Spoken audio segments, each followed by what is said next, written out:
इस कहानी को समझने के लिए पिछले के सभी भागों को जरूर सुने।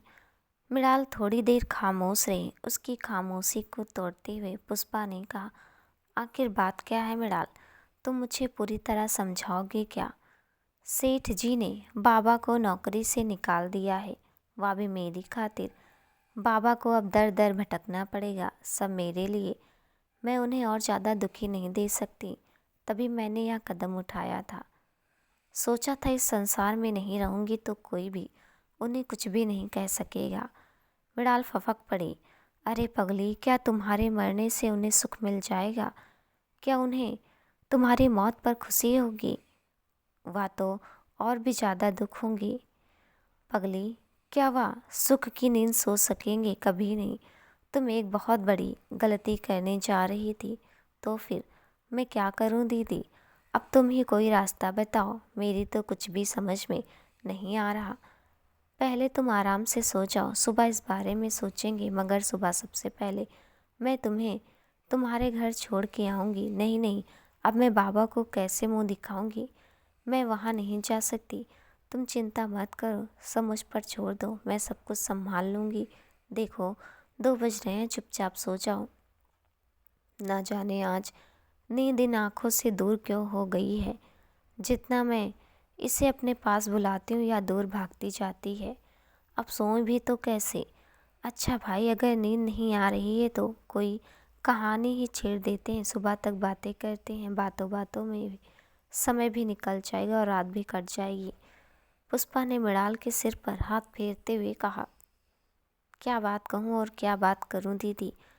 जो कुछ पूछना था आपने सब पूछ लिया, और किसी भी तरह की बातें मुझे आती नहीं, कैसे बातें करूं? अच्छा तुम रुको, मैं हूँ शुरू कर देती हूँ। जो कुछ पूछूंगी सच सच बताना, छुपाना बिल्कुल भी नहीं। जब तुम घर से निकली थी तो क्या तुम्हें अपने बाबा का जरा भी ख्याल नहीं आया था कि वह किस तरह अपना जीवन तेरे बिना व्यतीत करेंगे? आया तो था, मगर मैं मजबूर हो गई थी। कम से कम अपने बाबा को इस नन्ही सी जान का तो ख्याल किया होता।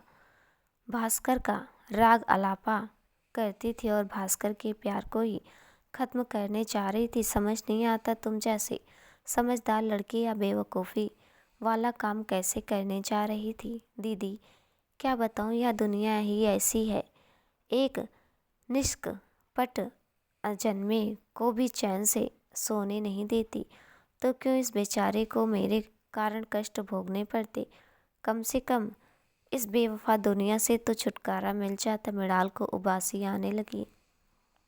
चलो मृणाल, अब तुम्हें नींद आ रही है, सो जाते हैं, पुष्पा ने कहा। दोनों सोने चली गई। दीवार की घड़ी में टन टन करके पूरे 6 टनाके मारे और 2:30 बजने का संकेत दे दिया। दोनों की पलकें नींद से भारी हो रही थी। जैसे उन्होंने अपनी पलकें बंद की, नींद ने उन्हें एकदम आकर धर दबोचा। वे दोनों सो गई। न जाने वह दोनों इस गहरी नींद में कैसे कैसे सपनों की मौज उड़ाने लगी। यह तो केवल सपना देखने वाला ही जान सकता है, दूसरे को क्या पता। सुबह कुमार उठा, हाथ मुंह धोए और सुबह के कामों से निवृत्त होकर रसोई घर की ओर चला गया। चाय की केतली चढ़ाई, एक बार मृणाल के कमरे की तरफ गया। दरवाज़ा बंद था। उसने सोचा शायद बच्ची अभी भी सोई हुई है, सोने देता हूँ, क्यों इसकी नींद में बाधा डालूं। यही सोचकर वह वापस आ गया। चाय तैयार थी। चाय का प्याला लेकर जैसे ही पीने लगा, ध्यान मृणाल की ओर चला गया। अरे यह तो हर रोज़ मुझसे पहले उठ जाती है, आज क्या हो गया? शायद थकी हुई है, सोने देता हूँ। बेचारा क्या जानता था कि उसकी बच्ची सोई नहीं, कहीं चली गई है। चाय खत्म करने के बाद एक प्याले में गरम गरम चाय लेकर मृणाल की ओर बढ़ गया। दरवाज़ा अभी भी बंद था, लेकिन जब उसके खटखटाने पर भी दरवाज़ा नहीं खुला तो उसके मन को हजारों शंकाओं ने आ घेरा। तरह तरह के विचारें आने लगी। दरवाजे को हल्का सा धक्का दिया तो वह खुल गया। या क्या, यह तो बंद था ही नहीं। उसका दिल जोर जोर से धड़कने लगा। समझ में कुछ नहीं आया, बस चिल्ला दिया, मृणाल मृणाल बेटा कहाँ हो? अगर मृणाल घर में होती तो सुनती। जब काफ़ी देर तक आवाज़ लगाने पर भी मृणाल ने नहीं सुना तो कुमार डर गया। देखता है बिस्तर खाली पड़ा है, कोई नहीं है। खिड़की खोलते ही सूर्य की सुंदर किरणों ने अंदर की ओर झुकना शुरू कर दिया। उसकी नज़र एक पन्ने पर जाकर रुकी। मेज पर से उसने मुड़ा हुआ पन्ना उठा और पढ़ने लगा। उसे पढ़ने के बाद कुमार ने अपनी मुट्ठियों को भींच लिया। ये सदमा उसे और खोखला कर गया। आंखों से आंसू टपक पड़े। वह जोर जोर से रोने लगा। मीनू बेटी, कहाँ चली गई? इस बूढ़े बाप को अकेला छोड़कर कहाँ चली गई? तुम मुझे भी अपने साथ ले जाते। एक करुणामयी आवाज़ उसके भीगे गले से निकल गई। अगर उस वक्त कोई इस हृदय विदारक दृश्य को देखता तो शायद उसका हृदय भी विचलित हो उठता। जब गांव वालों ने उसके रोने की आवाज़ सुनी तो सब एक एक करके वहाँ इकट्ठे होने लगी। सबने उससे हमदर्दी जता रहे थे। थोड़ी देर बाद गांव के एक बुजुर्ग ने पूछा, बेटा कुमार, यह क्या? तो इस तरह फूट फूट कर क्यों रो रहा है? काका, मेरी बेटी, मेरी बच्ची ना जाने कहाँ चली गई, ना जाने किस साल में होगी, मुझे इस तरह क्यों छोड़ गई। देखो कुमार, तुम ऐसे रोना बंद कर दो। वह यही कहीं होंगी, चिंता क्यों करते हो, आ जाएगी। उसी बुजुर्ग ने कुमार को ठाठस बंधाते हुए कहा, नहीं काका नहीं, अगर उसे आना ही होता तो मुझे इस तरह अकेला छोड़कर ना चाहती। मुझे ऐसा पत्र नहीं लिखती। हाय रे किस्मत, क्या क्या रंग दिखाती है। तूने तो मेरे चारों तरफ से दरवाजे बंद कर दिए। तू धीरज धर कुमार, वह कहीं नहीं गई है, देख अभी आ जाएगी। कई गांव वाले उसे तसल्ली देते रहे। गांव की स्त्रियां आपस में खुसर फुसर करने लगी। जितने मुंह उतनी बातें। यह सभी बातें कुमार और मृणाल के बारे में ही हो रही थी। कई तरह की आवाज़ें निकलने लगी। कोई कहती बेचारी शर्म के मारे आत्महत्या करने चली गई होगी। आखिर वह ऐसा करती भी क्यों ना, काम ही ऐसा किया है। इस बुढ़ापे में कुमार को कहीं ना छोड़ा था। अच्छा ही हुआ ना, ही तो सारे गांव में कुमार की नाक कट जाती। एक दूसरी औरत ने अपने विचार प्रकट किए। नहीं नहीं, वह इस बूढ़े और को और दुख तो बड़ी भोली है। श्यामू की माँ, अगर वह ऐसी होती तो कम से कम अपने बाबा की सेवा करती। एक अन्य औरत ने श्यामू की माँ की बात को काटते हुए कहा, उनमें से किसी की सर्द आह भरी आह बेचारी, या संसार उसे सिर उठाकर जीने नहीं देता, या लोग किसी की मजबूरी क्या जाने, सभी बस अपने कर्मों को रोते रहते हैं। अच्छा कैसे, ऐसे कैसे कर्म? अगर कर्म करना होता तो कुछ अच्छा करती या कुकर्म क्यों करती? तुम ठीक ही कहती हो रेखा, न जाने किसका बच्चा था वो। अरे तुम्हें पता है, मैंने उसे कई बार रामकली के उस आवारा लड़के के साथ बड़े प्यार से बातें करते देखा था। मुझे तो उसी पर शक हो रहा है। हाँ ठीक कहती हुआ लड़का है भी तो लफंगा, नाक में दम कर रखा है उसने। आजकल जाने कहाँ है। एक बूढ़ी औरत ने अपनी राय रखी। इस तरह जितने में उतनी अलग अलग बातें और या सारी तीखी बातें कुमार के कलेजे को चीरती जा रही थी। वह बेचारा कहता भी तो क्या, फिर भी उसका मन नहीं माना। वह इन निंदा भरी बातों को सहन नहीं कर पाया। गुस्से में बोल पड़ा, मेरी बेटी पर ऐसे घिनौने इल्ज़ाम तो मत लगाओ। उस पर इतना बड़ा कलंक मत लगाओ। उसने सिर्फ प्यार ही तो किया है, और प्यार तो पूजा होती है, कोई पाप नहीं। कुमार की आंखों से आंसू बह निकले। देखते ही देखते वहाँ काफ़ी भीड़ इकट्ठी हो गई। लग रहा था मानो सारे संसार के लोग इसी छोटे से गांव में बसे हों। जो भी बात सुनता यहीं आकर जमा हो जाता। उस इंसान की उत्सुक आंखें या देखने के लिए उतावली हो जाती कि आखिर यहाँ हो क्या रहा है। कान दूसरे की बातों को सुनने के लिए सतर्क हो उठते। पुष्पा ने जब इन इकट्ठी भीड़ को देखा तो एकदम बोल उठी, देखा मृणाल तुमने, तुम्हारी एक छोटी सी भूल ने कितना बड़ा हंगामा खड़ा कर दिया है। देख कितनी भीड़ जमा हो गई है, सब तमाशे का मजा ले रहे हैं। अगर तू ऐसा ना करते तो शायद ऐसा ना होता। दीदी, मेरे समझ में तो कुछ नहीं आ रहा, अब क्या किया जाए? मृणाल ने शर्म से आंखें झुका ली। क्या किया जाए मतलब? रो लो अब अपनी किस्मत को। तुम तो यही समझती थी कि तुम्हारे मरने के बाद तुम्हारे बाबा को चैन आ जाएगा, वह सिर ऊंचा करके जी सकेंगे, समाज से लड़ सकेंगे। देख लिया कैसे चैन मिल रहा है तुम्हारे बाबा को। ना जाने कितने इल्ज़ाम लगा दिए होंगे लोगों ने तुम्हारे बाबा पर, और तुम महान हो, सच में महान। बस करो दीदी, बस करो, मुझसे और नहीं सहा जाता। मुझे आप और शर्मिंदा मत करो। मृणाल की आंखें भर आई। पुष्पा कार का हॉर्न बजाते हुए आगे बढ़ रही थी। जो लोग बाहर सड़क पर तमाशा देखने खड़े थे कार को पास आते देख हट रहे थे। पुष्पा ने कार को ब्रेक लगाकर एक तरफ खड़ा कर दिया। दोनों लड़कियां भीड़ को चीरती हुई आगे बढ़ रही थी। मृणाल का दिल बैठा जा रहा था। जितने भी लोग जमा थे सबकी नजर मृणाल पर ही टिकी हुई थी। न जाने लोग क्या क्या बातें कर रहे थे। पपतियाँ कसी जा रही थी मगर मृणाल सब सहन करते हुए आगे निकल गई। वह सहन ना करती तो और क्या करती, आखिर गलती भी तो उसी ने ही की थी। वह मन ही मन सोचने लगी, अगर मैं ऐसा गलत कदम ना उठाती तो बाबा को यह सब देखने को ना मिलता। जब वे अंदर पहुंच गए तो पुष्पा ने दोनों हाथ जोड़कर सब लोगों से निवेदन किया, आप सब लोग यहाँ इकट्ठे क्यों हुए हैं? यहाँ क्या कुछ हो रहा है जो आप लोगों ने ये जमघट लगा रखा है? ऐसा लग रहा है मानो यहाँ कुछ हो गया है या कुछ होने वाला है। मैं सबसे निवेदन करती हूँ कि आप सब लोग अपने अपने घरों की ओर चले जाएं। हम तो इस बूढ़े के रोने की आवाज़ सुनकर यहाँ आ गए थे, वरना हमें क्या पड़ी है किसी की। भीड़ के बीच में से किसी ने कहा। एक, ठीक है, हम सब समझते हैं कि आप लोग यहाँ क्यों आए हैं। अब आप सब अपने अपने घर तशरीफ़ ले जाएं, आपकी बहुत मेहरबानी होगी। पुष्पा ने कहा। भीड़ छट गई। सब लोग अपने अपने घरों की तरफ रवाना हो गए।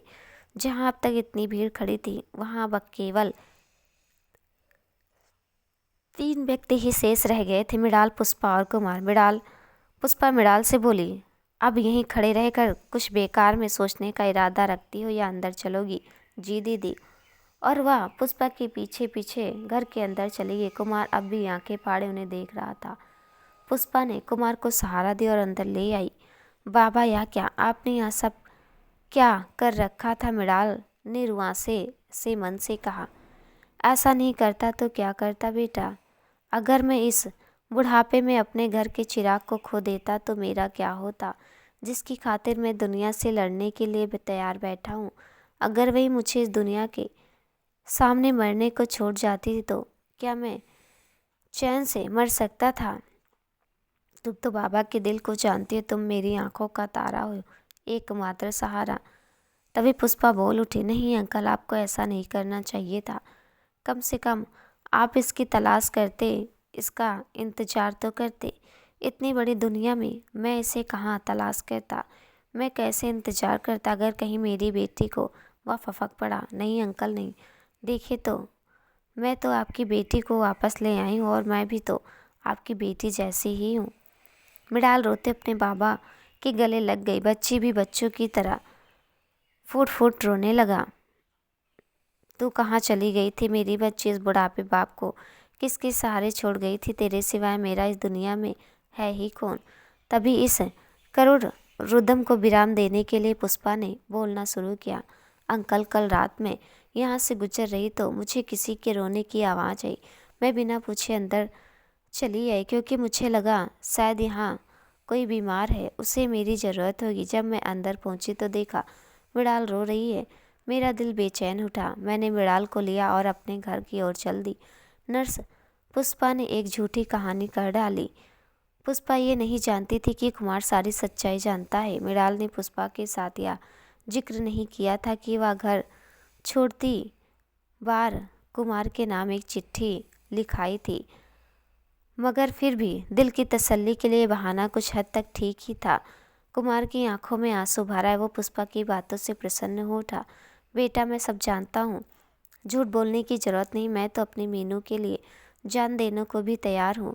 इसी के सुख में मेरा सुख नहीं थे। अगर ये दुखी है तो मैं किस तरह सुखी रह सकता हूँ? तो तुम ही बताओ, इसे इस तरह घर छोड़ने की क्या ज़रूरत थी? आखिर रात के अंधेरे में घर छोड़कर कोई बिना बताए क्यों जाता है? कुमार ने भर्राई आवाज़ में कहा। नहीं बाबा नहीं, आप गलत सोच रहे हैं। पहले तो मैंने सोचा कि आपको जगाऊं। जब घड़ी की तरफ नज़र दौड़ाई तो रुक गई। समय बहुत ज़्यादा हो गया था। सोचा बेकार आप परेशान होंगे, आपको सोने देते। मृणाल ने रोते हुए सफाई देने की कोशिश की। ओह, हो गया बहुत। अब दोनों बाप बेटी रोना बंद करो और अंकल आप घबराओ मत, जब तक मैं हूँ इसे कुछ नहीं होने दूंगी। पुष्पा ने कुमार के गले लगते हुए कहा।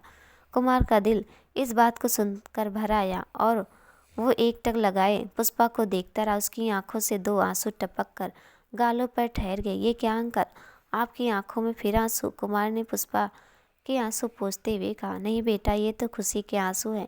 मुझे ऐसा लग रहा है कि मेरी 2 बेटियां हैं। बात तो ठीक है बाबा, क्या अपनी बड़ी बेटी को चाय नहीं पिलाओगे? मृणाल ने अपने आंसू पोंछते हुए कहा। अरे क्यों नहीं, जा मीनू, सबके लिए चाय बना ला। कुमार ने इतना कहते ही मृणाल रसोई घर की ओर चल दी। पुष्पा कुमार के साथ गप्पे मारने बैठ गई। अंकल, आप मृणाल को लेकर कहीं बाहर क्यों नहीं चले जाते? यहाँ तो लोग आपका जीना दूभर कर देंगे। मैं भी यही सोच रहा था बेटा, इस घर को छोड़ने का वक्त शायद आ गया है। वहाँ चला जाऊँगा जहाँ ना कोई अपना हो ना कोई पराया, जहाँ मैं और मीनू चैन से रह सके। अंकल, कहाँ जाने का इरादा रखते हो बेटा? हमारे बड़े बाबू ने मुझे एक पता दिया है, वहीं चले जाएंगे। वो तो ठीक है अंकल, मगर कहाँ का पता दिया है? कश्मीर का। कहाँ है वहाँ उनके दोस्त की बहुत बड़ी फार्म है, करोड़े के मालिक हैं और बहुत नेक दिल आदमी हैं। बड़े बाबू के ने साथ में एक चिट्ठी भी दी है, कहा है वहाँ जाओ, वो तुम्हें काम दे देंगे। तब तो ठीक है अंकल, आप दोनों वहाँ चले जाइए। वहाँ इसका दिल भी लग जाएगा और आप लोग सुकून से रह भी लेंगे। तुम ठीक कहते हो बेटा, वहाँ ना कोई हमें जानेगा ना पहचानेगा, आराम से दिन निकल जाएंगे। उतने में मृणाल चाय लेकर आ गई। कुमार और पुष्पा ने उसे देखते ही बातों का रुख बदल दिया। अंकल, सुना है आपने नौकरी छोड़ दी? अच्छा किया, इस उम्र में ज़्यादा काम अच्छा नहीं। आगे से मृणाल आपकी सहायता कर देगी। पुष्पा ने चाय का कप मृणाल के हाथ से लेते हुए कहा। हाँ बेटा, छोड़ दी। तुम ठीक कहती हो, अब मुझे आराम करना चाहिए। कुमार ने पुष्पा की बात का जवाब देते हुए कहा। तीनों चाय पीने में जुट गए। चाय खत्म करने के बाद पुष्पा ने जाने की इजाज़त मांगी। अच्छा अंकल, अब मैं चलती हूँ। मृणाल, अपने बाबा का ख्याल रखना। अरे बेटा, ऐसे कैसे, कम से कम नाश्ता तो करती जाओ। हाँ दीदी, बाबा ठीक कह रहे हैं, मैं अभी नाश्ता तैयार किए देती हूँ। नहीं मृणाल, तुम तो जानती हो अभी मुझे हॉस्पिटल निकलना है। नौकरी और मरीजों का सवाल जो ठहरा। नाश्ता फिर कभी सही, लाखों बार आऊँगी तुम्हारे पास। यह घर मेरे अपने घर की तरह ही तो है। न जाने हॉस्पिटल में अब तक कितने मरीज जमा हो गए होंगे। आपको एक डॉक्टर का जीवन तो पता ही होगा। अच्छा, अब आज्ञा दीजिए, कहकर पुष्पा ने हाथ जोड़े और चल दी। पुष्पा के जाने के बाद कुमार ने बात छेड़ दी। मीनू बेटा, मेरा विचार था कि कुछ दिन हम लोग कहीं बाहर घूम आए, स्थान की तब्दील भी हो जाएगी। वह सब तो ठीक है बाबा, मगर हम जाएंगे कहाँ? इतनी बड़ी दुनिया है बेटी, कहीं ना कहीं ठौर ठिकाना मिल ही जाएगा। यहाँ भी तो बाबा, मगर मृणाल बीच में ही बोल पड़ी। अरे तो चिंता मत कर, मैंने सब इंतजाम कर लिया है, बस तेरे हाँ करने भर की देर है। ठीक है बाबा, मैं तैयार हूँ, मगर हम जाएंगे कहाँ? जिस तरफ पाँव ले चलेंगे उधर चले जाएंगे। तो चिंता क्यों करती है पगली? तेरा बाबा अभी जिंदा है। एक बात पूछो बाबा? हाँ पूछो। तुम एक नहीं हजारों बातें पूछो बेटी, मैं तेरी बातों का उत्तर नहीं दूंगा तो किसकी बातों का उत्तर दूंगा? अच्छा जल्दी पूछ, बात क्या है? क्या मैं हमारे जाने की बात पुष्पा दीदी को बताऊं? वो सब सुनेगी तो खुशी से झूम उठेंगी। हाँ बेटा बता दे। एक और बात पूछूं बाबा? पूछ। हम जा कब रहे? मृणाल ने छोटे बच्चे की तरह मचलते हुए पूछा। जैसे मृणाल ने सुना कि वो लोग कहीं दूर जा रहे हैं, इस जगह से बहुत दूर, जहाँ कोई उनकी इज्जत पर उंगली ना उठा सके, तो वह बहुत खुश हो गई। उसने कहा, बाबा क्या मैं यह खुशखबरी पुष्पा दीदी को सुनाऊं? वह बहुत खुश होंगी, मगर पहले यह बताओ हम जा कब रहे हैं? अगर तुम खुश हो बेटा तो हम कल ही निकल जाएंगे। कहते हैं कश्मीर जन्नत से कम नहीं, क्या पता वहाँ जन्नत हमें हमारी खुशियाँ लौटा दे। चलो कुछ तो तैयारी करनी पड़ेगी जाने की। बाबा तैयारी भी हो जाएगी, मैं जाकर पुष्पा दीदी से मिलाती हूँ। जाने फिर कब मुलाकात हो। ठीक है बेटा, जाओ मगर जल्दी वापस आ जाना। अच्छा कहती हूँ। मृणाल चल दी। आज उसके पांव जमीन पर नहीं टिक रहे थे। वह जल्दी से बाहर आ गई। अभी सड़क पर पहुंची ही थी कि बस भी आ गई। उसने बस पकड़ी और सीधे अस्पताल की ओर चल दी। अस्पताल पहुंचकर पुष्पा और डॉक्टर खन्ना से मिली, उन्हें सारी बात बता दी। पुष्पा यह सुनकर बहुत खुश हो गई। जाते वक्त मृणाल ने कहा, अच्छा दीदी अब मैं चलती हूँ, समय काफ़ी हो गया है, बाबा मेरा इंतज़ार कर रहे होंगे। हो सके तो आप कश्मीर आना, मैं आपको चिट्ठी लिख कर वहाँ का पता भेज दूँगी। उधर दीनदयाल जी के घर में आज दीनदयाल जी का कहीं बाहर जाने का प्रोग्राम था। जब भी वह कभी बाहर जाया करते थे तो समय से पहले तैयार हो जाते, या उनकी बहुत पुरानी आदत थी। मगर आज न जाने उन्हें क्या हो गया था, उनका कहीं भी जाने का मन नहीं कर रहा था। आज वे प्रतिदिन की तरह जल्दी ना उठकर देर से उठे। जाने के उन्हें आलस ने ये रखा था। वह ऐसा महसूस कर रहे थे कि मानो कोई उन्हें जबरदस्ती काम के लिए धकेल रहा हो। रामू बार बार आता और कहता, मालिक सब तैयार है, अगर किसी और चीज़ की आवश्यकता है तो बता दीजिए, मैं सामान बांध दूंगा। कुछ और नहीं रामू, बस यही छोटा सा उत्तर सेठ जी ने देते। जाने मालिक को आज क्या हो गया मुझे समझ नहीं आ रहा। वैसे तो मैंने सारा सामान डाल दिया, मगर कुछ भूल चूक हो गई है तो प्रभु मेरी रक्षा करना। वह अभी यह सोच ही रहा था कि सेठ जी के फ़ोन की घंटी बजी। रामू ने जल्दी से जाकर फ़ोन उठाया। कौन बोल रहा है? अबे तुमने मुझे जरा भी अबे नमूने, तुझे जरा भी तमीज़ नहीं है बात करने की? फ़ोन उठाओ तो कहते हेलो, आपको किससे बात करनी? दूसरी तरफ से आवाज़ आई। रामू जोर से चिल्लाया, छोटे मालिक आप? अचानक जैसे रामू ने छोटे मालिक का, दीनदयाल जी झटके से उठ गए, एकदम से दौड़ लगाई और रामू के हाथ से फ़ोन छीन लिया। खुशी के मारे बौखला गए थे। हेलो भास्कर, मेरे बच्चे कैसा है? तो पिताजी मैं ठीक हूँ, आपको बताने के लिए फ़ोन किया था कि मैं कल घर आ रहा हूँ ट्रेन से, आज ही भारत पहुँचा हूँ, कल मिलते हैं। इतना कहकर भास्कर ने फ़ोन काट दिया। मैं आज बहुत खुश हूँ राम, आज मैं बहुत खुश हूँ। उन्होंने रिसीवर को रखा और रामू के गले से लिपट गए। मालिक आखिर ऐसा क्या हो गया जो आप बावले हो रहे हो? दीनदयाल जी बोल उठे। मैं तुझे सुबह ही कह रहा था कि आज मेरा मन कहीं जाने का नहीं कर रहा। मैं मन ही मन सोच रहा था कि आज कुछ होने वाला है, और वह हो ही गया। रामू चुपचाप सेठ जी की बातें सुने जा रहा था। वह चुपचाप उनकी खुशी की तरंगे को निहारता रहा। फिर वह भी उनकी खुशी में शामिल हो गया। कारण अभी भी पता नहीं था उसे। रामू तू चुप क्यों है? कुछ तो बोलता क्यों नहीं? क्या तुझे कोई खुशी नहीं हुई? रामू बेचारा बोलता भी तो क्या, उसे तो पता ही नहीं था आखिर खुशी की बात क्या है। फिर भी वह बोल उठा, मालिक मैं तो आपका सेवक हूँ, आपको देखकर ही खुश हूँ, आपकी खुशी में ही मेरी खुशी है। दीनदयाल जी बोल उठे, अरे पागल, तो देख क्या रहा है, जल्दी जा और मिठाई लेकर आ, तेरे छोटे सरकार आ रहे हैं। रामू यह समाचार सुनकर बहुत खुश हुआ। क्या कहा मालिक? छोटे मालिक घर आ रहे हैं? अरे वाह, हाँ हाँ रामू, मेरा बेटा, मेरा लाल, मेरा भास्कर घर आ रहा है। छोटे मालिक कब आ रहे हैं? वह कल ही घर आ रहा है। कितनी प्यासी थी मेरी आंखें उसे देखने के लिए, कितना बेचैन था मेरा मन, कितने महीने बीत गए मुझे मेरे भास्कर को देखे हुए। कल मेरी आंखों की प्यास बुझ जाएगी, कल मैं उसकी सूरत निहार सकूंगा। दीनदयाल जी आंखें भर कर बोल पड़े। रामू मालिक मुँह मीठा नहीं करेंगे क्या? अरे अरे क्यों नहीं, जल्दी से जाकर मिठाइयाँ ले आ बाजार से। रामू सुनते बाजार की ओर हो लिया। आज सारे घर में खुशी ही खुशी छाई हुई थी। जो भी सामान दीनदयाल जी मंगवा रहे थे, रामू वो दौड़ दौड़ कर लाता जा रहा था। उसके बदन में बिजली से स्फूर्ति आ गई थी। वह बहुत खुश था। वह एक अरसे बाद भास्कर से मिलने जा रहा था, जिसे बचपन से उसने अपनी गोद में खिलाया था, जिसे पाल पोस कर इतना बड़ा किया था। जब भास्कर की माँ बचपन में ही गुजर गई थी, वो सोच में ही गुम था कि दीनदयाल जी की आवाज़ उसके कानों में टकराई। वो उसे ही पुकारे थे, रामू जरा इधर तो आना। जी अभी आए सरकार। वो भागा भागा सेठ दीनदयाल जी के पास पहुंचा। हुक्म दीजिए मालिक।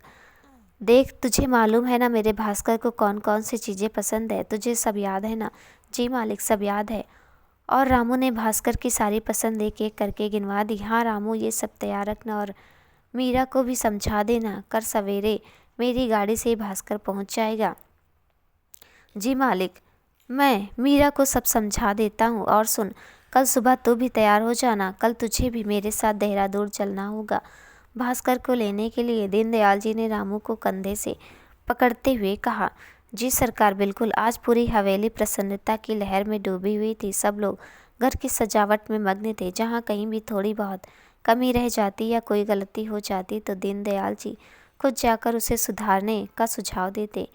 दूसरी तरफ मृणाल भी कश्मीर जाने की तैयारी में डटी हुई थी। मृणाल आज इस समाज से दूर, जहाँ लोग उसे घृणा की नज़र से देख रहे थे, उसके चरित्र पर उंगली उठा रहे थे, इस स्थान को छोड़कर जाने के लिए बहुत प्रसन्न थी। वह उस जगह जा रही थी जहाँ दूर दूर तक कोई उसे जानता नहीं था। वह जाकर वहाँ सुख व चैन से अपना जीवन बिता सकती थी। वह मन में दोहरी बातें लिए तैयार में जुटी हुई थी। उसे रह रहकर भास्कर की याद सता रही थी। सोच रही थी, जब उसका भास्कर यहाँ आ जाएगा और मैं उसे नहीं मिलूंगी तो वह क्या सोचेगा। आज उसका भास्कर उसे देहरादून की हवा की खुशबू में महसूस हो रहा था। फिर अचानक मन में टीस उठी, अगर वह भास्कर से प्यार न करते तो शायद उनका जीवन कुछ सरल होता। अचानक ही वह सुबक पड़ी। उधर दीनदयाल जी अपने ही ख्यालों में खोए हुए थे। उन्हें पता ही नहीं चला कि शाम हो गई है। घर के सारे कर्मचारी थक कर चूर हो गए थे। खाना खाने के बाद कोई भी ज़्यादा देर तक नहीं बैठ सका। एक तो थकावट, ऊपर से इतना काम, सभी लोग नींद के आगोश में चले गए। मगर दीनदयाल जी आज तो उन्हें नींद ही नहीं आ रही थी। आती भी तो कैसे। वह तो भास्कर की सूरत अपने सपनों में संजोए बैठे थे। उनके घर का चिराग जो आने वाला था पता ही नहीं चला कब सपनों में खोए खोए वह सो गए। सुबह जब उठे तो देखा सूर्य देवता चढ़ाए हैं। घड़ी की तरफ ध्यान गया, अरे सुबह के 6 बज रहे हैं। फटाफट बाथरूम की ओर बढ़ गए। जैसे बाथरूम में नहा धोकर निकले, रामू को आवाज़ लगाई, रामू जी मालिक अभी आया। सुन तो सही, मेरी चाय ले आओ और तुम भी तैयार हो जाओ, कहीं हमें देर ना हो जाए। जी बड़े मालिक अभी चाय लाया और मैं तो कब से तैयार बैठा हूँ चाय पीने के बाद। अच्छा रामू, देखो तो ड्राइवर तैयार है कि नहीं। ट्रेन पहुँचने का समय भी नज़दीक है, ड्राइवर को कहो जल्दी करे। बड़े मालिक ड्राइवर बिल्कुल तैयार है, आप चलिए, रामू ने जवाब दिया। वे अभी बात ही कर रहे थे, ड्राइवर ने कमरे में प्रवेश किया। सलाम साहब, गाड़ी तैयार है, आप चलिए। ड्राइवर, तुम्हें मालूम है ना, गाड़ी करीब 10 बजे रेलवे स्टेशन पर पहुंचेगी। 8 बज चुके हैं, क्या हम इस समय पर पहुंच जाएंगे। दीनदयाल जी ने चिंता जाहिर की। जी मालिक, हम बिल्कुल समय पर पहुंच जाएंगे, आप चिंता ना करें, ड्राइवर ने जवाब दिया। दीनदयाल जी के पीछे पीछे रामू भी बाहर आ गया। गाड़ी इतनी साफ सुथरी थी मानो लग रहा हो आज ही कंपनी से खरीद कर लाई हो। ड्राइवर, तुमने गाड़ी को अच्छे से चेक कर लिया है ना, कहीं कोई गड़बड़ तो नहीं। सेठ जी ने ड्राइवर को चिताया। साहब बिल्कुल सही है, आप गाड़ी में बैठिए, थोड़ी ही देर में। वह स्याह गाड़ी फर्राटे भरती हुई आगे बढ़ रही थी। जब कार हवा से बातें करने लगी तो सेठ जी बोले, जरा संभल कर गाड़ी चलाओ। कुछ नहीं होता सरकार, गाड़ी संभली हुई है। ड्राइवर ने कार को संभालते उसकी रफ्तार और तेज कर दी। आगे से आने वाली ट्रैफिक एक पक्षी की तरह नजर आती और पलक झपकते बगल से निकल जाती। ट्रैफिक के आने जाने वाले दृश्य को देखने में बहुत ही मज़ा आ रहा था। वह 1 बजे के करीब स्टेशन पर पहुंच गए। ड्राइवर ने कार को एक तरफ पार्क किया। वह सब प्लेटफॉर्म पर गाड़ी आने का बड़ी बेसब्री से इंतजार कर रहे थे। दीनदयाल जी इंतजार करते करते ऊब गए तो उन्होंने ड्राइवर से पूछ लिया, गाड़ी अभी तक क्यों नहीं आई, क्या बात है, जाकर पता करो। मालिक, पता कर लिया है, अभी गाड़ी पहुंचने में 15 मिनट हैं। इतने बेकरार मत होइए। उधर मृणाल और कुमार भी प्लेटफार्म के एक कोने पर बैठे उसी गाड़ी का इंतजार कर रहे थे, क्योंकि वही गाड़ी कश्मीर को जाने वाली थी। पुष्पा भी उन्हें छोड़ने रेलवे स्टेशन तक आई थी। मृणाल बड़ी बेचैनी से गाड़ी का इंतजार कर रही थी। उसके दिल में कुछ हलचल हो रही थी, एक बेचैनी थी, शायद कुछ पास होकर दूर होने वाला हो। मृणाल मन में यही सोचे जा रही थी। वह इस जगह को हमेशा के लिए छोड़कर तो जा रही है, मगर क्या भास्कर को भी अपने दिल से निकाल पाएगी, क्या उसकी यादों से पीछा छुड़ा पाएगी। बस अंदर ही अंदर इसी कसमकस में, इसी मानसिक द्वंद में उलझी हुई थी। पुष्पा ने उसकी तंद्रा को तोड़ा। मृणाल सुनो, वहाँ पहुँचकर अपना ख्याल रखना, तुम्हें पता है ना इस वक्त तुम्हें अपना पूरा ख्याल रखना होगा, मगर अपने चक्कर में बाबा को मत भूल जाना। मृणाल या सुन मुस्कुरा दी। मानसिक द्वंद से कुछ तो राहत मिले, बस इतना कहा, दीदी मेरे बाबा मेरी ज़िंदगी है, एक नई ज़िंदगी के लिए मैं अपनी ज़िंदगी को नहीं भूल सकती, आप चिंता ना करें। उस वक्त कुमार थोड़ा बहुत खाने पीने का सामान लेने एक स्टॉल तक गया हुआ था। जब वापस आया तो तीनों बीच से बातचीत में व्यस्त हो गए। एक एक पल बहुत ही मुश्किल से बीत रहा था। सेठ दीनदयाल जी का गाड़ी के आने के इंतजार में बहुत ही बेकरार हो रहे थे। तभी स्टेशन मास्टर ने यह अनाउंस किया, दिल्ली से कश्मीर जाने वाली गाड़ी कुछ कारणवश लेट हो गई है। यात्रीगण कृपया परेशान न हो, थोड़ा सा सब्र रखें। दीनदयाल जी ने जब यह सुना तो वह और भी बेचैन हो उठे। वह अपने मन में बड़बड़ाए, कमबख्त इस गाड़ी को भी आज ही लेट होना था, ना जाने यहाँ सब क्यों हो रहा है। कहीं कुछ नहीं, नहीं नहीं, कुछ नहीं हुआ होगा, मैं नाहक ही परेशान हो रहा हूँ। इस तरह कई प्रकार की शंकाओं ने उन्हें आधा बोचा। अब वे कुछ बोरियत महसूस कर रहे थे। उनके लिए एक एक पल एक घंटे के समान महसूस हो रहा था। वह बार बार घड़ी की सुइयों की तरफ नज़र डाल रहे थे, मगर घड़ी की सुइयों ने मानो आज उनका साथ देने से कतई इनकार कर दिया हो। वे फिर से बड़बड़ाए, इस घड़ी को भी आज ही तकलीफ होनी थी, जाने क्यों इतना धीरे धीरे आगे बढ़ रही है। बेचैन होकर उन्हें ड्राइवर से पूछा कि आज गाड़ी सच में लेट है। जी हुजूर, स्टेशन मास्टर ने कहा तो सही। ड्राइवर मन ही मन हंस दिया। अच्छा ड्राइवर, तो एक काम करो, अभी कुछ समय है, गाड़ी की किसी रेस्टोरेंट की तरफ ले चलो, कुछ खा लेते हैं, समय भी व्यतीत हो जाएगा। अच्छा, अभी गाड़ी को लाया, कहता हुआ ड्राइवर चल दिया। कुछ ही क्षणों में वह गाड़ी में सवार हुआ और एक रेस्टोरेंट पर जाकर उतरे। यहाँ काफ़ी भीड़ थी। कई युगल जोड़े, कई दोस्त, प्रेमी प्रेमिका चाय और बातों का आनंद उठा रहे थे। वह भी एक कोने में जाकर बैठ गए। तभी वेटर आर पूछा, जी सर, आप क्या लेंगे? 3 कॉफ़ी और ब्रेड टोस्ट। वेटर ऑर्डर लेकर चला गया। कुछ ही देर में वह कॉफ़ी और ब्रेड टोस्ट लेकर आ गया। सब लोगों ने हल्का फुल्का नाश्ता किया। तभी वेटर दूसरी तरफ चला गया, जिधर कुछ और लोग चाय कॉफ़ी का आनंद उठा रहे थे। दीनदयाल जी ने बिल चुकाया और घड़ी की तरफ नजर दौड़ाई। चलो रामू, अब हमें चलना चाहिए, समय हो रहा है, गाड़ी आने ही वाली है। वे उठे और स्टेशन की तरफ रवाना हो लिए। जब वे स्टेशन पहुंचे तो उसी वक्त सिग्नल डाउन हो गया। बस अब वह गाड़ी पहुंचने की देर थी। भास्कर के कुछ दोस्त भी उसका बड़ी बेकरारी से उसी प्लेटफॉर्म पर इंतजार कर रहे थे। शायद अब गाड़ी पहुंचने वाली। दीनदयाल जी ने पूछा, जी मालिक, अब तो गाड़ी की सीटी भी सुनाई दे रही है। सब बड़ी ही उत्सुकता से ट्रेन का इंतजार कर रहे थे। इतने में गाड़ी ने प्लेटफॉर्म पे प्रवेश कर ही दिया। हर कोई अपने अपने रिश्तेदारों और दोस्तों को देखने आए थे। सभी की नज़रें गाड़ी से उतर रही सवारियों पर पड़ रही थी। इस तरह जिस का रिश्तेदार गाड़ी से उतरता, लोग दौड़कर उनसे मिलने चले जाते। भीड़ भी कुछ कम हो रही थी। कोई अपनों को गाड़ी में बिठाकर नम आँखों किए हाथ हिलाते हुए विदाई दे रहे थे, तो कोई अपनों की वापसी पर उनका दिल खोलकर स्वागत कर रहे थे। कितना हृदय विदारक होता है स्टेशन का ऐसा दृश्य, मिलना और बिछड़ना हाथों हाथ चल रहा था। पुष्पा ने भी मृणाल और कुमार को गाड़ी में बिठा दिया। इस वक्त उसका दिल जार जार होकर रो रहा था। वह पलक झपकते ही मृणाल के करीब आई और पलक झपकते ही उससे बिछड़ रही थी। मृणाल भी रो पड़ी। वह पुष्पा को एकटक देखे जा रही थी, जिसने उसे जीने का सबब दिया, उसे मौत के मुंह से बचाया, इस संघर्ष में जीवन में जीने की राह दिखाई। उस ममतामयी बहन से आज वो काफ़ी दूर जा रही थी। कुमार की आंखों के कोर भी इस बेटी समान लड़की की जुदाई से गीले हो चुके थे। दीनदयाल जी भी उसी भीड़ में बेकरारी के साथ डिब्बों पर नजर गड़ाए हुए थे। जब उन्हें भास्कर नहीं दिखाई दिया तो वे उदास हो गए। उनके जैसे सांस ही अटक रुक गई थी। वे एक किनारे जा बैठे। इतना इंतजार किया मगर सब बेकार। अगर उसे आज आना ही नहीं था तो बता देता। मालिक, भास्कर बाबू आते ही होंगे, शायद उनसे यह गाड़ी छूट गई हो। रामू ने अपनी तरफ से बात रखी। तभी भास्कर गाड़ी के एक डिब्बे से बाहर निकला। उसने अपनी आंखें को काले चश्मे के अंदर छुपा रखा था। भास्कर ने डिब्बे के दरवाजे पर खड़े खड़े एक नज़र चारों तरफ दौड़ाई। जिसकी तलाश में उनकी निगाहें भटक रही थी, वह उसे कहीं नजर नहीं आई। आती भी तो कैसे, क्योंकि उसे तो मालूम ही नहीं था कि भास्कर आज आने वाला है। वह बेचारा क्या जानता था कि आज उसकी मृणाल उससे विदाई लेकर जा रही है।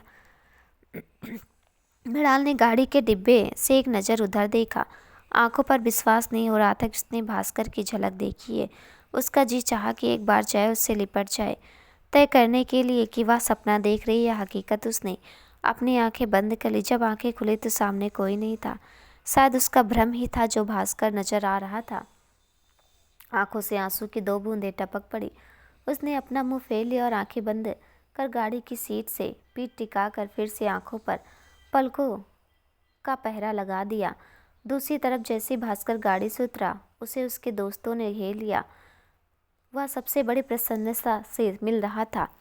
तभी गाड़ी से देहरादून से विदाई की सीटी बजा दी। पुष्पा ने आखिरी बार मृणाल को बाय किया। गाड़ी धीरे धीरे छुक छुक करती हुई स्टेशन को छोड़कर आगे बढ़ गई।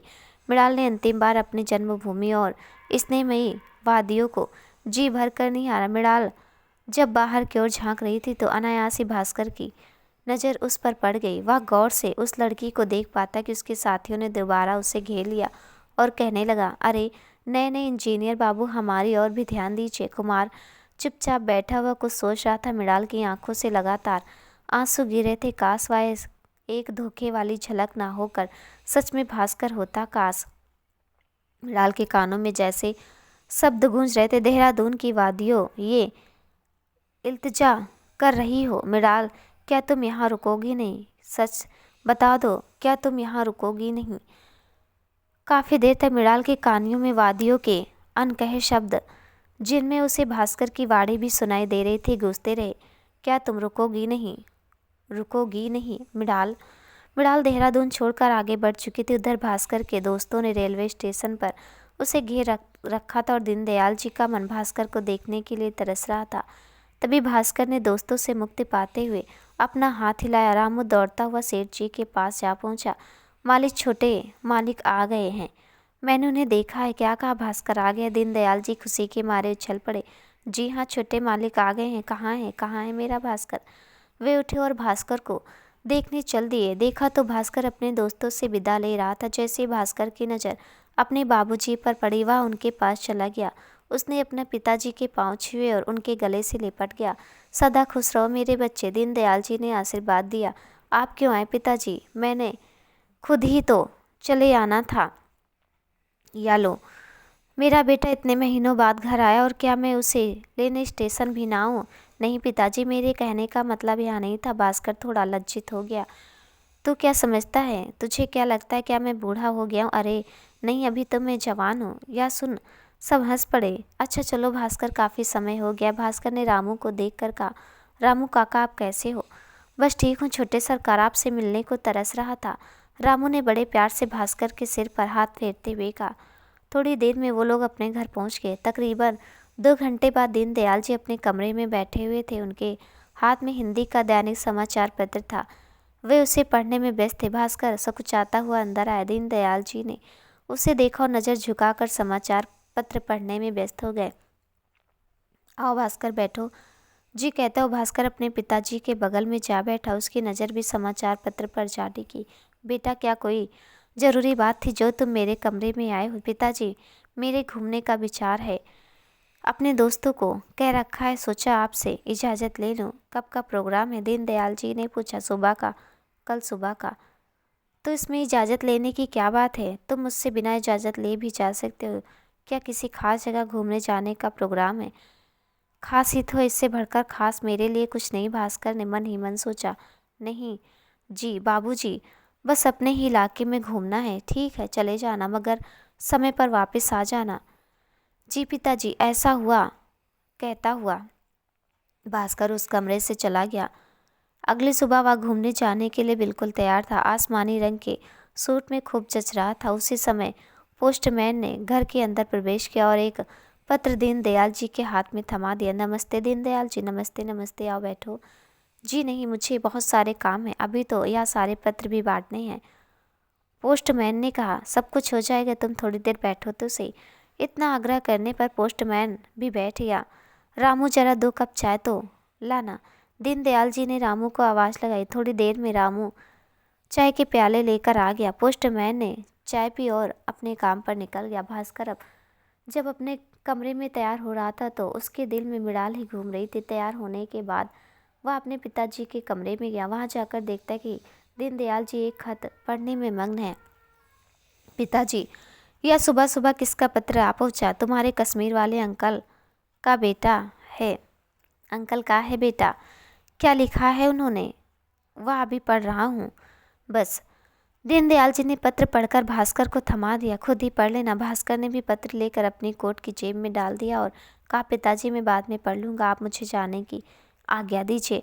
आज्ञा की क्या ज़रूरत है बेटा, जाओ, मगर जल्दी वापस आ जाना। जी पिताजी, मैं जल्दी वापस आ जाऊँगा। भास्कर ने दीनदयाल जी के चरण छुए और बाहर निकल गया। अभी वह बहुत ही खुश था। खुशी के मारे सीटियां बजाता हुआ बाहर निकल रहा था। दोस्तों से मिलने का तो एक बहाना मात्र ही था, वह तो किसी और से मिलने जा रहा था। उसके डैडी को क्या मालूम था कि वह मृणाल से मिलने जा रहा। अगर वह उन्हें सच्चाई बता देता तो वह इजाज़त नहीं देते। उसकी आंखें मृणाल को देखने के लिए तरस रही थी। उसने जल्दी से गैरेज से गाड़ी निकाली और बाहर निकल गया। कार हवा से बातें कर रही थी। गाड़ी चलाते हुए वह अपने अतीत की यादों में खो गया। पहली मुलाकात याद आई जब उसने पहली बार मृणाल को देखा था। किस तरह अनजाने में वह उस दिन उनके घर पहुंच गया। शायद भगवान की यही मर्जी थी कि उसे मृणाल की ज़िंदगी में जाना था।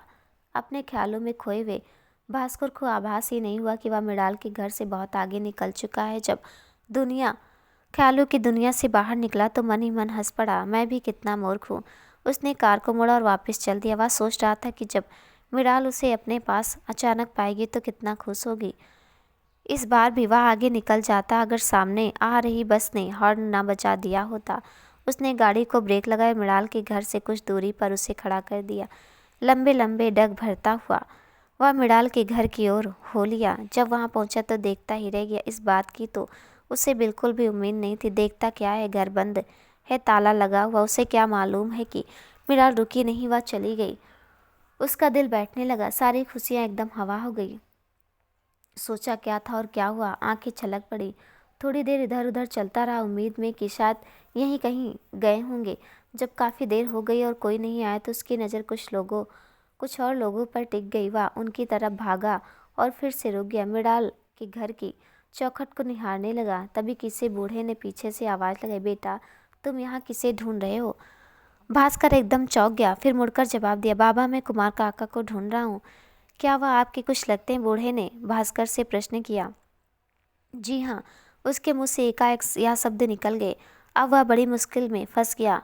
उसने कह तो दिया कि वह उनका कुछ लगता है, अगर पूछा क्या लगता है तो क्या जवाब देगा? तुम उनके क्या लगते हो बेटा? क्या उन्होंने तुम्हें भी कुछ नहीं बताया? जिस प्रश्न का उसे डर था वही प्रश्न बूढ़े बाबा ने पूछ लिया। भास्कर थोड़ा हड़बड़ा कर, जी बाबा वे मेरे दोस्त के चाचा लगते हैं, मगर मेरे दोस्त ने भी कुछ नहीं बताया। मैं घर जा रहा था, सोचा रास्ते में उनका घर है तो मिलता चलूँ। यहाँ पहुँचा तो क्या देखता हूँ, मगर बाबा। मगर क्या बेटा? उन्होंने तो किसी को कुछ नहीं बताया, वह बिना बताए ही घर जगह छोड़कर चले गए। भास्कर सुन्न हो गया, फिर कुछ खुद को संयत कर विनीत स्वर में पूछा, आखिर वो लोग कहाँ चले गए? क्या आप मुझे बता सकते हैं? बेटा हमें खुद कोई खबर नहीं। एक बात बताइए बाबा, आखिर वो घर छोड़कर क्यों चले गए? क्या बताओ तुम्हें, क्या करोगे? सुन के रहने दो, बीती बातों को दोबारा उन्हें को देना ठीक नहीं। नहीं नहीं बाबा बता दो ना, आखिर कहानी क्या है? भास्कर का मन असलियत को जानने के लिए आतुर हो उठा। वह भी जानना चाहता था कि वह लोग यहाँ से क्यों चले गए। अपने दुख को अपने ही अंदर छुपाकर खुद को सच्चाई सुनने के लिए तैयार कर लिया। जब भास्कर ने अपनी हट पकड़ ही ली थी तो बूढ़े बाबा ने उसे सच्चाई बताने पर मजबूर हो गए। नहीं मानते हो तो सुनो। कुमार एक गरीब आदमी था, बहुत ईमानदार और बहुत भोला। उसकी एक बहुत प्यारी बेटी है मृणाल। बस इतना जानते हैं कि वह किसी अमीर लड़के से प्यार कर बैठी। वह क्या जानती थी कि प्यार की कीमत उसे इस तरह चुकानी पड़ेगी। वह माँ बनने वाली है।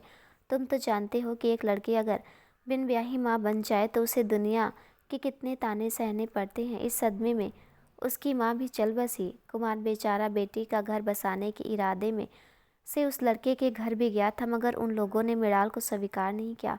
मृणाल तो आत्महत्या करने भी चल दी थी, मगर कर ना पाई।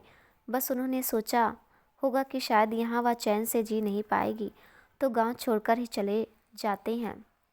कुमार ने हमसे कहा भी था। हमने तो उसकी बात को मजाक समझा, लेकिन जब इस घर पर ताला लगा देखा तो हम तो भी परेशान हो गए। एक तरह से उन्होंने ठीक ही किया।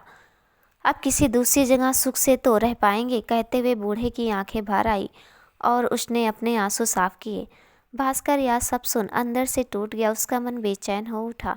दिल चाहा कि अभी फूट फूट कर रो दे, मगर आंसू भी उसकी आंखों ने जब्त कर लिए थे। वह चुपचाप इस कहानी को सुनकर जड़ हो गया। इस कहानी तो नहीं, या एक हकीकत और थी, और इस हकीकत का मूल कारण वही था। उसी की वजह से यह सब हुआ था। अगर वह ऐसा न करता तो उसे खामोश होते देख बूढ़े बाबा ने कहा, बस बेटा यही है उस भले इंसान की दास्तां। क्या आपको मालूम नहीं कि वो लोग कहाँ गए हैं? कुछ तो कहा होगा उन्होंने। नहीं बेटा, हमें कुछ भी मालूम नहीं, किसी को खबर नहीं। वह तो शायद कल भोर होते ही गांव छोड़कर चले गए थे, शाम तक तो यहीं थे, सबके साथ हंस हंस कर बातें कर रहे थे। अच्छा बाबा, क्या आप जानते हैं उनके बारे में कुछ और? नहीं बेटा, बस इतना ही। अच्छा बाबा, जाने की इजाज़त दीजिए। भास्कर के चेहरे पर उदासी के बादल मंडराने लगे। आसमान में भी घने बादलों से ढक गया, मानो आ भी उसकी मजबूरी पर रो देगा। सोच में पड़ गया, मृणाल तो बिल्कुल निर्दोष है, मेरे कारण उसके परिवार को किसने कष्ट उठाने पड़े। अब मैं उसे तलाश करूं भी तो कहाँ? इतनी बड़ी दुनिया में न जाने वो लोग कहाँ चल दिए होंगे। उसकी आंखों से आंसू की धारा बह निकली। आसमान भी तो रो दिया। दिल हल्का करने के लिए उसे ख्याल आया कि फैक्ट्री चला जाऊं, शायद वहां से कुछ मालूम हो सके। उसने गाड़ी स्टार्ट की और ऑफिस की तरफ चल दिया। गाड़ी को गैरेज पे खड़ा कर ऑफिस के अंदर प्रवेश किया। उसे आते देख सारे कर्मचारी अदब से खड़े हो गए। केवल एक नवयुवक जो कुमार की जगह काम कर रहा था अपने काम में व्यस्त रहा। एक नज़र उसने आते हुए भास्कर को देखा, मगर उसकी परवाह किए बिना वह अपने काम में घुसा रहा। भास्कर की नज़र कुमार की कुर्सी की ओर गई। वह भागता हुआ उस लड़के के पास जा पहुंचा और कहा, आप क्या काम कर रहे हैं जनाब? बस कुछ नहीं, रोजाना का दफ्तर का काम। उसने नज़र उठाकर देखा तो पाया कि वह सुंदर छबीला नौजवान उससे बातें करने के लिए यहाँ आ गया है। भास्कर भी झुक कर उन फाइलों को देखने लगा। यह देखकर उस कलर का नवयुवक को कुछ गुस्सा आ गया। क्या यह पिछले माह की रिपोर्ट है? भास्कर ने प्रश्न किया। जी हाँ, है तो सही, मगर आप इस तरह पूछने वाले होते कौन हैं? अगर आपको यहाँ कोई काम है तो बताइए, नहीं तो चलते बनिए। जी मैं तो यह सोचकर इधर आया था कि शायद मुझे भी यहाँ पर कोई नौकरी मिल जाए। भास्कर ने बड़े ही भोले अंदाज से कहा। साहब से जाकर बात कर लो, मुझे काम करने दो। वरना क्या वरना? अभी दिखाता हूँ कि मैं क्या काम कर सकता हूँ। वह नवयुवक अपने कुर्सी से खड़ा हो गया। यह सब तो होता देख योगराज बाबू एकदम वहां पहुंच गए और भास्कर की ओर मुखातिब होकर कहा, छोटे मालिक, इसे नहीं मालूम आप यहाँ के मालिक हैं। वह नवयुवक यह सुनकर हस्तप्रभ हो गया। उसने हाथ जोड़कर भास्कर से माफ़ी मांगी। भास्कर ने योगराज बाबू से कहा, यहाँ पर कुमार अंकल काम करते थे, कहाँ चले गए? शायद इन्हें कुमार अंकल की जगह है रखा गया है। बेटा, कुमार तो काम छोड़कर चला गया। अच्छा हुआ वह यहाँ नौकरी छोड़कर चला गया, नहीं तो उसका जीना। योगराज का गला भरा और इसके आगे कुछ भी बोल ना सका। छोड़िए इस बात को, आप मुझे इतना बताइए कि वह लोग किधर गए हैं? आपको तो बता कर गए होंगे। बहुत भले इंसान थे कुमार अंकल। भास्कर ने पकड़े जाने के डर से बात को संभालते हुए कहा। अगर वह कुमार के बारे में ज़्यादा पूछता तो शायद सब लोग उस पर शक करना शुरू कर देते। नहीं छोटे मालिक, हमें नहीं मालूम वह लोग कहाँ गए। बस इतना मालूम है कि पिछले कल वह लोग यह शहर छोड़कर चले गए। भास्कर लटके हुए चेहरे से वापस आ गया। बस ये सोच रहा था, उन्हें ढूंढने जाएं तो कहाँ, वह कहाँ होंगे, किस हाल में होंगे। जहाँ से कुछ पता लगने की आस थी वह भी जाती रही। उनके बारे में सोचते हुए वह रो दिया और औंधे मुँह बिस्तर पर पड़ा रहा। शाम को काफ़ी देर तक जब दीनदयाल जी को भास्कर कहीं नहीं दिखा तो उन्होंने रामू से पूछा, क्या भास्कर अभी तक घर नहीं आया? बड़े मालिक, छोटे मालिक तो कब के आ गए। वह आते ही अपने कमरे में चले गए। मैं एक दो बार उधर गया भी था, मगर उन्होंने मुझे अंदर नहीं आने दिया। दोस्तों, आपको ये कहानी कैसी लगी हमें कमेंट में ज़रूर बताइएगा। मिलती हूँ अगले भाग के साथ, तब तक के लिए नमस्कार।